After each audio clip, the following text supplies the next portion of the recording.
I'm Brittany Lewis with Forbes Breaking News. At Thursday's House Judiciary Committee hearing, Republican Congressman Matt Gaetz questioned Homeland Security Secretary Alejandro Mayorkas on whether he has a plan to remove the 1.2 million undocumented border crossers estimated to have entered the United States last year.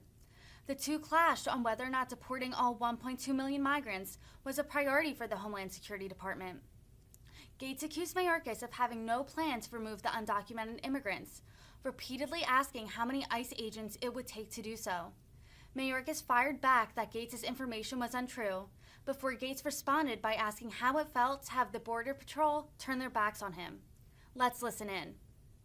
1.2 million people are undetained, free, roaming about the country.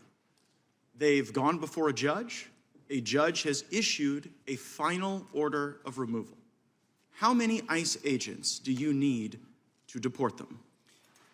Congressman, I think what we need is legislation to fix the broken immigration system. Because you don't need legislation to overcome a final order of removal, right?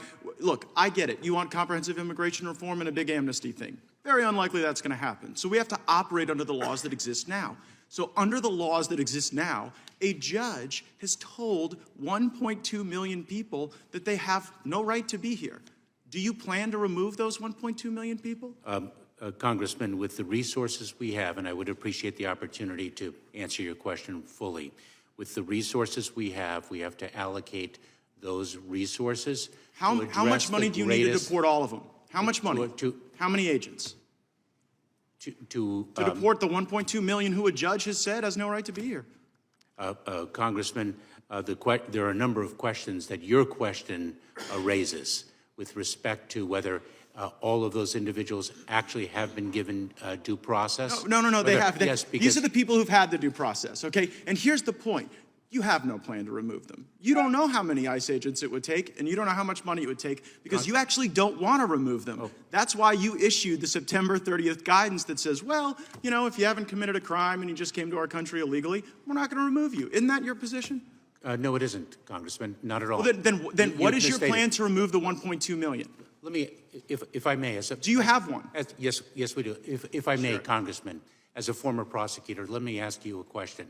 If one has a finite amount of resources and one has a finite number of hours, and one has a choice of removing 20 shoplifters or 3 fugitive armed bank robbers, how would you spend your time? Well, I know how you've spent yours. I know how you've spent yours by decreasing by 48% the number of criminals you arrest, by deporting 63% fewer convicted criminals. You have the lowest deportation rate in the history of the department, right? Your data that you cite is misleading. No, it's your data. This is actually what your own agency is reporting. So do you think that it just might be the case that one reason that we will encounter the highest number of illegal immigrations in our nation's history this month and next month, because everybody knows that even if they come here, even if they go through the removal procedures, even if a judge issues a final order, you still think there might be more due process, and you have no plan to remove them. And then when I ask you what the plan is, you say, oh, well, resources, I gotta make finite decisions. I go back to my first question. How many ICE agents to remove the 1.2 million?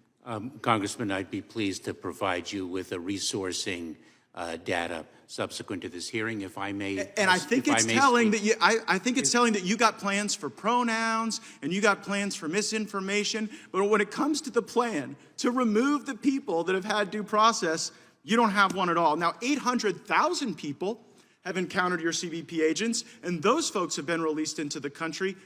Like, some of those people are going to commit crimes, aren't they? Congressman, may I have a moment to answer your questions? Will some of the 800,000 commit crimes, yes or no? Undoubtedly. Undoubtedly. And so the Americans who are the victims of the crimes for the people that you release in the country are collateral damage that you are willing to accept in order to have our border function as a turnstile. You're willing to accept that collateral damage. Congressman, I couldn't disagree with you more.